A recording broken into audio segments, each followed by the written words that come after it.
എത്ര ഉറങ്ങിയാലും ഉറക്കം മാറാത്ത ആൾക്കാർ, അതായത് രാത്രി മുഴുവനും ഉറങ്ങിയിട്ട് പിന്നെയും രാവിലെ ഉറങ്ങണമെന്നുള്ള ഒരു ടെൻഡൻസി വരിക, അല്ലെങ്കിൽ ഉറങ്ങി എഴുന്നേറ്റാൽ പിന്നെയും ക്ഷീണം വരിക, പിന്നെയും ഈ പറഞ്ഞ പോലെ യോണിങ്സ് വിടുക, അല്ലെങ്കിൽ ഈ പറഞ്ഞ പൊളിക്കുക, അല്ലെങ്കിൽ ഈ പറഞ്ഞ പോലെ എഴുന്നേറ്റ് കഴിയുമ്പോൾ പിന്നെ അങ്ങ് തളർച്ച, ക്ഷീണം, കൈകാൽ വേദന, ഈ പറഞ്ഞ പോലെ മൊത്തത്തിലൊരു അസ്വസ്ഥത, ഒരു ഉഷാറില്ലായ്മ, അല്ലെങ്കിൽ ഈ പറഞ്ഞ പോലെ എഴുന്നേറ്റ് കഴിയുമ്പോഴും പിന്നെ കിടന്നു കഴിഞ്ഞാലും പിന്നെ ഉറങ്ങണം എന്നുള്ളൊരു ടെൻഡൻസിയാണ് ഇങ്ങനെ വന്നുകൊണ്ടേയിരിക്കുന്നത്.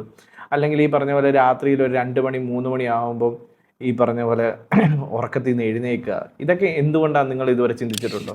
ബേസിക്കലി നമ്മൾ ഈ 2 മണി 3 മണിയൊക്കെ ആകുമ്പോൾ എഴുന്നേൽക്കുന്നത് ഗട്ട് റിലേറ്റഡ് ഇഷ്യൂസ് കൊണ്ടാണ്. അതായത് നിങ്ങൾക്ക് ഒന്നെങ്കിൽ ഭയങ്കരമായിട്ടുള്ള ഫംഗൽ ഇൻഫെക്ഷൻ ഉണ്ടാകും ഗട്ടിൽ, അല്ലെങ്കിൽ നിങ്ങൾക്ക് ഭയങ്കരമായിട്ട് വിരയുടെ ശല്യം ഉണ്ടാകും, അല്ലെങ്കിൽ നിങ്ങൾക്ക് ഗ്യാസ്ട്രിക് ഇഷ്യൂസ് ഉണ്ടാവും. ഗ്യാസ്ട്രിക് ഇഷ്യൂസ് എന്ന് പറയുമ്പോൾ നിങ്ങൾക്ക് ആസിഡ് റിഫ്ലക്ഷൻ ഉണ്ടാവും, ഭയങ്കരമായിട്ടുള്ള ആസിഡ് പ്രൊഡക്ഷൻ ഉണ്ടാവും. അപ്പോഴാണ് നിങ്ങൾക്ക് വീണ്ടും ഈ പറഞ്ഞ പോലെ നെഞ്ചരിച്ചിൽ വരിക, രാത്രി ഉറക്കത്തിൽ നിന്ന് എഴുന്നേൽക്കുക, ഉറക്കം പൂർണ്ണമായിട്ടും ഉറങ്ങിയിട്ട് പിന്നെയും ഉറക്ക ക്ഷീണം വരിക, അല്ലെന്നുണ്ടെങ്കിൽ നിങ്ങൾക്ക് ഈ പറഞ്ഞ പോലെ വൈറ്റമിൻസ് മിനറൽസിൻ്റെ ഡെഫിഷ്യൻസി വരാം. അപ്പം ഈ പറഞ്ഞ പോലെ മെയിനായിട്ട് അയൺ, വൈറ്റമിൻ ഡി, അയൺ, അല്ലെങ്കിൽ B12 ഇതിൻ്റെയൊക്കെ ഡെഫിഷ്യൻസി വരാം.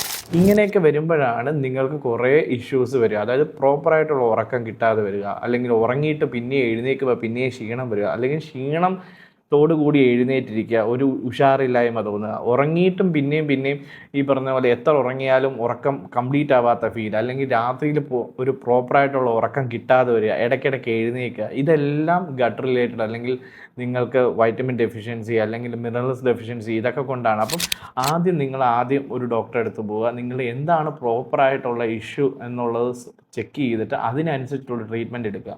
നിങ്ങൾക്ക് ഇതുമായിട്ട് എന്തെങ്കിലും റിലേറ്റഡ് ആയിട്ടുള്ള പ്രശ്നങ്ങൾ, നിങ്ങൾ അതുമായി സഫർ ചെയ്യുന്നുണ്ടെങ്കിൽ നിങ്ങൾ ഞങ്ങളെ കോൺടാക്റ്റ് ചെയ്യുക. നിങ്ങൾക്ക് വേണ്ട എല്ലാ രീതിയിലുള്ള ഗൈഡൻസും ഞങ്ങൾ തരും. അപ്പം എല്ലാവരും ഹെൽത്തി ആയിട്ടിരിക്കുക, സേഫ് ആയിട്ടിരിക്കുക.